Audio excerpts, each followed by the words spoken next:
साथियों, आज टीटागढ़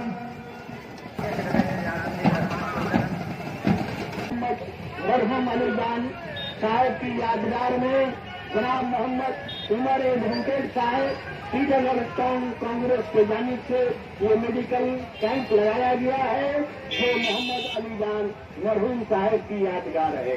तो दोस्तों, इस टीटागढ़ मेडिकल कैंप के अंदर में जो बैठे हुए हैं, खास करके हमारे मेडिकल टीटागढ़ टाउन कांग्रेस के जानिब से जो मेडिकल कैंप लगाया गया है, इसमें हमारे जनाब डॉक्टर A.K. राय साहब मौजूद हैं, जनाब मोहम्मद उमर एडवोकेट साहब मौजूद हैं, जनाब मासूम साहब मौजूद हैं और तमाम हमारे सिकंदर साहब भी मौजूद हैं।